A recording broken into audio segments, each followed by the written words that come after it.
Good day, Amherstburg. It's myself, Laura D'Alessandro. And it's Ron Giofu from the Rivertown Times, back here on the airways of 107.9 FM CKBG, the Berg, for the Rivertown Times Week in Review. New month. First Wednesday of the month, November the 5th. Where is the time going? Wasn't it just January? It didn't seem...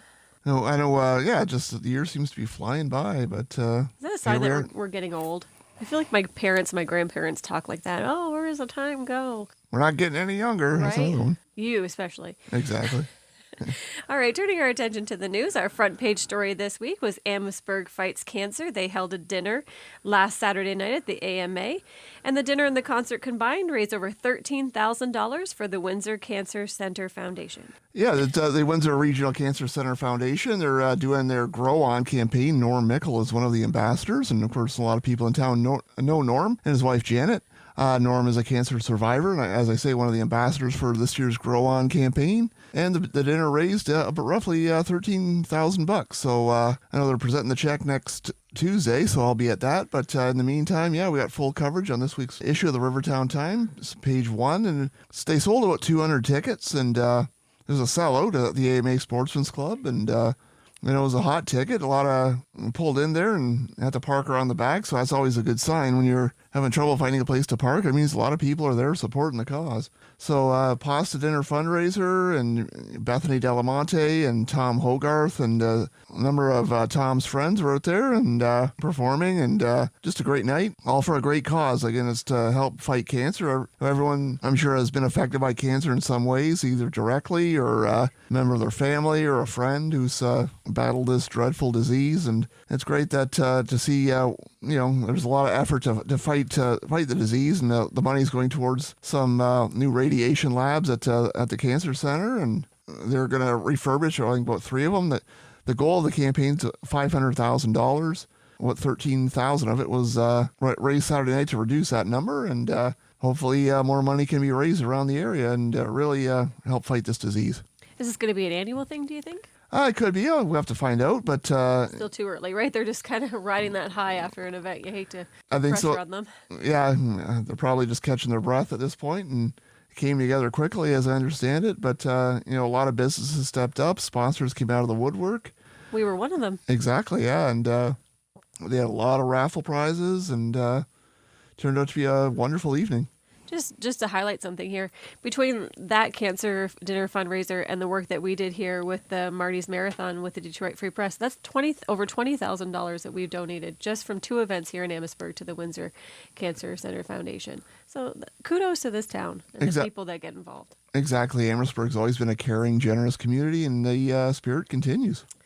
All right, the Royal Canadian Legion, Branch 157, they have been very busy these last few days. The Poppy campaign began last week with a ceremony at the Town Hall. Yeah, members of council and administration were pinned with poppies, and you and I were there, and we both got pinned as well with poppies. So very nice honor. It was a very nice honor, and we were reminded of why it's done. It's to remember our veterans, both those who made the supreme sacrifice and those who are still alive, but they may be battling some demons. I can't even imagine what some of our soldiers have faced in times of war and times of conflict. Some of them are, still battling. So it's great that they're getting some support. It's Remembrance Day is always a great day to remember our vets, both fallen and the veterans still with us, and those still serving. So it was great to see the poppy ceremony and as well as the flag raised at Town Hall. But it's I think we say it every year, but it deserves to be said every year. Our veterans deserve thanks, 365 days out of the year. And it was great to see them highlighted and respected as they should be. Sean Wilkie, I can't remember what the stat was that he gave last Friday at Town Hall about how many service members they've lost last year to PTSD. It shook me. We can't even imagine the horror some of these folks face. And, each and every one of them are heroes, and they deserve to be respected and they deserve to be thanked. I mean, I'm not sure if a thank you goes far enough, but, thank them anyways because they certainly deserve it. Speaking of being respectful and thanking our veterans, we were made aware that there appeared to be some vandalism on the crosswalk there that we placed last year at Dalhousie Street with the veteran. And lest we forget it, it appeared that there were some tire tread marks left on the crosswalk. And Sean Wilkie spoke out about it. He's informed the town. We just employ people to be respectful. Hopefully it wasn't done intentionally. I hate to think that it would be done, but that is, there's no need to be speeding or doing those things in town at all, let alone on a crosswalk that means so much to so many. So I haven't been down to see if it's been removed or been cleaned up. Do you? I haven't been down there, so I know the town's been notified, and I know there are members of council that have gotten on the issue, and I'm sure it'll be cleaned up, but in very short order if it hasn't been already. And again, I echo what you said, Laura. Just please be respectful. And this crosswalk was a wonderful tribute to our veterans, and let's be mindful of that and show it the respect it deserves. The City of Windsor and the County of Essex Pathway to Potential program has expanded to Amherstburg, and the 4-year initiative kicked off last weekend. Absolutely, Pathway to Potential Neighborhoods program is being administered locally by ACS. And there's various different steps and stages over the 4 years that they're hoping to improve neighborhoods with, especially in the downtown core. And if we have a full story in this week's RTT, it was a good event. A lot of people in attendance for the kickoff, and I know ACS is looking to get feedback. I know I believe it's areas bounded by Sandwich Street, Fort Street, Friar Street, and I want to say Pickering Drive off the top of my head. A lot of neighborhoods in those areas. Again, we have more information on page 3 of this week's RTT and on our website, rivertowntimes.com. And it's just, it's a poverty reduction strategy. It's to improve lives for people who are maybe not doing as well as they hoped. And it's just to, improve the community, improve the lives of people in the community. So, again, the kickoff event was last Saturday in the community room at ACS. And more details in this week's RTT. But as you say, it's a 4-year program with different phases and different goals for each of the 4 years. Recapping some town news, the Windsor Parade Corps went before council last Monday night, seeking the town to waive the fees for the upcoming Santa Claus Parade on Saturday, November 22nd. These fees were kind of a surprise to the Parade Corporation and its executive director, Maggie DeRoche. But the town did waive the fees. It's the administration's thought behind it was, these fees are to be charged until the council gives the okay for them to be exempted. And Maggie went before council to make sure they were exempted. Town council did agree with it. So our parade is, a great tribute to our town. It's just one of the highlights of the year for many, many people. And you can see why a lot of work and effort goes into this. This year it's November 22nd at 6 p.m. What's the theme? Old-fashioned Christmas or something? No. I think Canadian Christmas. It's a Canadian Christmas, I believe, is this year's theme. And I'm sure it's going to be another great parade. Hopefully the weather holds out. Of course, it's outdoor events need cooperation of Mother Nature, and hopefully Mother Nature does cooperate again this year. I remember one year I got it was out there was a lot of snow falling, and some of the photos actually turned out pretty cool. But this is where you sound old, Ron. But it's one of those years, yeah, where you still have to brush yourself off, and people still got to drive home in it. So and the people in the parade. Oh, geez. The snow can look nice if you're watching. If you're in it, it can be a little wet and chilly. It can be, yeah. So, hopefully at the end of the day, Mother Nature cooperates. And then, again, November 22nd at 6 p.m., the Amherstburg Santa Claus Parade. We also want to remind everyone the intersection of Meloche and Simcoe is closed during the construction of a crosswalk and will remain closed until November 21st. But as they say, when one road closes, another road opens. And Walker Road is now open. It is what drain is it, Ron? I believe it's the McLean Drain. The McLean Drain. That's right. We talked about that this morning. Yeah, it's on Walker. It's just north of Gesto Road or County Road 12, otherwise known as the roadway to get to Sutton Creek Golf Course. And, it's a main artery, though, for people going to the city from the county. It is, yeah. So finally that work's done. It's actually ahead of schedule, as I understand it. It's closed for a long time. Yeah, I believe since August, I want to say. Yikes. And so that Walker Road is now open in that area. I know they've had a few closures in the last few years, so I'm sure residents and commuters will be happy to see that roadway is finally reopened. We also want to let our listeners know we are aware of the ongoing protests at the new fire hall. We're working on gathering all the information and the details before we provide an update, but that update will come when we have all of the information. So you can look forward to our website, rivertowntimes.com, and we'll give you some up-to-date information when we get it.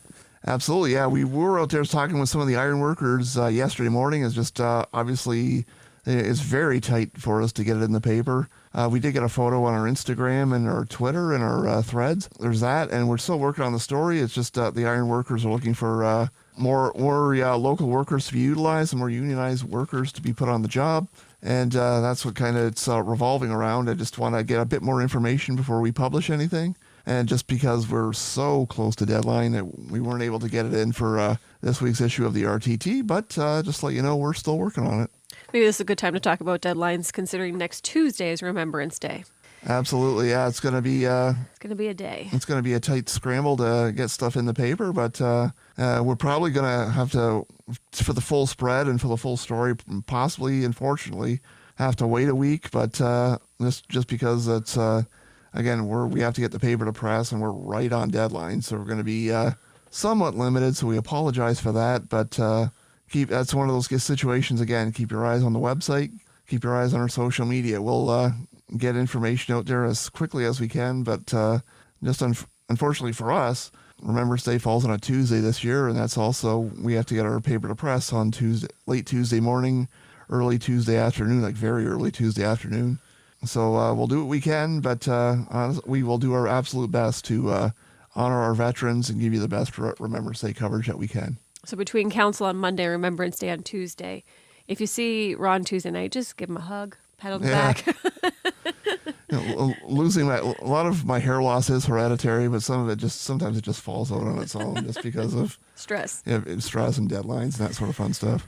Well, you had the pleasure of meeting with two other, I would say, authors. You're not really. Are you an author? An author of the paper? I don't know if I qualify as an author. You've written so many stories, you should be an author. But you had the luxury of meeting with two local authors over the last couple of weeks. Yeah, Elaine Weeks and Chris Edwards from Walkerville Publishing have released A River Runs Between Us, and that's been released. And I met with Chris last week, or a couple weeks ago now, and we chatted about their new book, and I also chatted with Kathy Manhurst, who's written Just Because. It's kind of more of a inspirational book, hopefully to empower people, and both those stories start on page 7 of this week's issue of the Rivertown Times, and again on our website.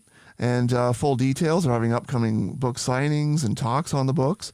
Those are coming this weekend, and again, more information is in this week's issue of the Rivertown Times, so make sure you check them out and find out more about the books, more about the upcoming talks at River Bookshop, and make sure you check it out. Again, stories start on page 7 of this week's issue of the Rivertown Times, and also on our website. All right, turning our attention to sports, the Admirals have returned home after a 2-game road trip. The road games didn't go the way they had hoped, suffering an overtime loss in Moortown and another loss on the road in Blenheim. Yeah, I believe it was like under 4 minutes to go. They actually led 5-2 up in Moortown, but the flag struck quickly, tied the game in those final few minutes, forced overtime, and won the game 25 seconds into the extra session. So the Admirals get a point, but certainly not the outcome they were looking for. And they were in Blenheim Sunday night and found themselves in a hole early, down 4-0 after a period. Ended up losing the game 6-4.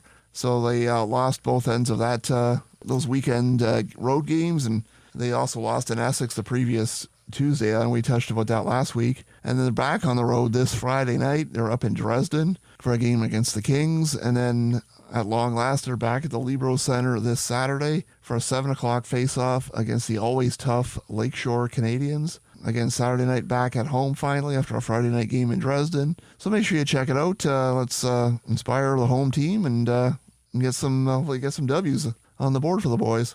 North Star Wolves football is continuing that shutout streak after defeating Cardinal Carter last Thursday, 35-0.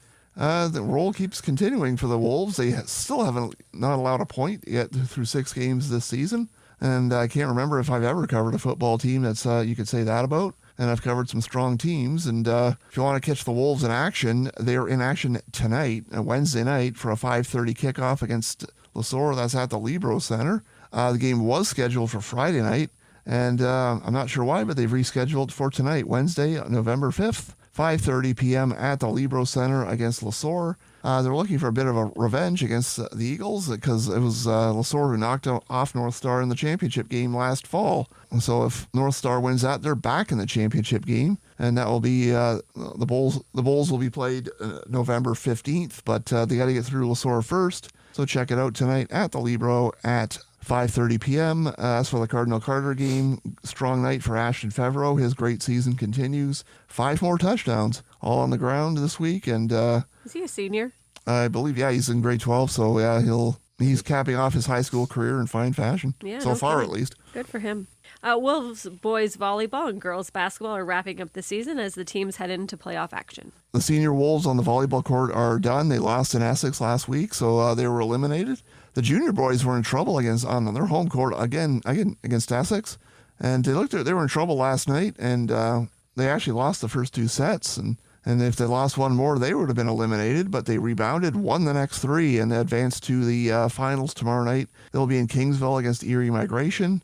I do not have a time readily available, but I know they will be in action, and good luck to the junior Wolves, and they look to bring home a championship back to Amherstburg. As for the senior girls basketball team, they are in action tomorrow night, Thursday at 4 p.m. Again, their opponent will be the Essex Red Raiders, as the 2 schools seem to be going up against one another quite a bit in local sports action. So that semifinal game will be tomorrow at North Star at 4 p.m. Winner goes to play Sunday at St. Clair College in the championship game, but we'll see who comes out of the semifinal game first, and that game again is Thursday at 4 p.m. against North Star against the Essex Red Raiders. Taking time now, a special feature that was done up for us by the Marsh Collection is on page 9 of this week's issue of the Rivertown Times, and it's Women at War. So the lovely folks over at the Marsh Collection put together some information, lots of photos about women in our community that served in the war, the first and the second. So I take some time, read over. Meg did some great work, as she always does. We love partnering with the Marsh Collection. Just also a quick thank you to Terry Hall for his efforts Terry. on it as well. So thanks to Meg, thanks to Terry, and thank you to the Marsh Collection for the wonderful feature on page 9. And they have a neat display out in the hallway that we looked at this morning. Letters home from the war. Yeah, the Marsh Collection, they're at 80 Richmond Street, right across the hall from our office. And as you say, Laura, it's a great display. I know they do a great work at the Marsh. So make sure to check it out. All right, looking forward to the weekend. Books and Brews is this Sunday at GL Heritage Brewing Company from 12 to 5. Speaking of the Marsh Collection, it's a fundraiser for the Marsh Collection. Absolutely. Secondhand book sale. There's going to be a food truck. There's going to be music from Lauren Victoria. So make sure you head down to GL from 12 to 5. And the music being from 1:30 to 3:30. There's an ad on page 3 for more information. Absolutely. Closing reception at the Gibson Gallery is also Sunday from 2 to 4. So you could, go out to GL, have a drink and some lunch and get a book, and then swing by the gallery for the closing reception from 2 to 4. Absolutely. Andrea Niven is the artist, and sure they're looking for a good turnout. And then you could continue your Sunday fun by going to the Legion for their Veterans Dinner. That's on Sunday at 5 o'clock. It is a ticketed event. There's more information in their ad on page 6. Yeah, so it's a busy weekend for sure. Busy Sunday. Exactly, yeah. Saturday, people can put their Christmas decorations up, I guess. I guess, yeah. All right. And there's one more event we'd like to highlight, maybe perhaps the best for last. Oh, yeah. How could I forget? You got to kick off the weekend with Friday Night Live. At St. Andrew's Presbyterian Church from 7 to 9 p.m. One of the special highlights, of course, is Doc and the Rev, and featuring CKBG's very own Terrence Morris and his lovely wife, the Reverend Shirley Carlton of St. Andrew's Presbyterian. They're just one of the acts performing on Friday night. Johnny Mack. Johnny Mack will be there, and Phil Nitz, Jim Vance, and the St. Andrew's Choir will be there, and Monique Mozienko, and again, so some great music, some great local music. Friday Night Live at St. Andrew's Presbyterian Church here in Amherstburg, 129 Simcoe Street. That's right at the corner of Simcoe and Bathurst. What kind of music are you going to perform, Terrence? Kind of a wide selection of stuff, and I'm going to do a comic turn. That's the highlight. That's the real highlight. You're doing stand-up? Sort of, with my colleague Terry. In fact, we're calling ourselves the two T's, or T&T. T&T, Yeah. I love that. Yeah. I feel like Rod and I have given you enough material to write a comic show. Yes, well, Loosely based. That's right. Comic inspiration. Will the December Friday Night Live have a Christmas theme to it? It will be a little bit Christmassy. Yeah. Yeah, I'll just leave it there. Yeah, sounds good. Sorry to put you on the spot. Always. Friday Night Live is free, I should point out, and donations are welcome. All right. Anything else?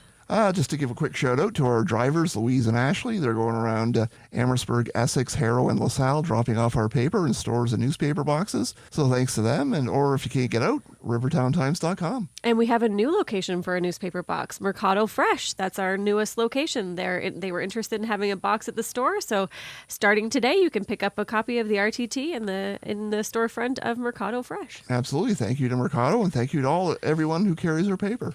All right, Amherstburg, have a great day. Have a great day, have a great week, and see you on the airwaves of CKBG next Wednesday at 12 noon and the replay at 4:30 p.m.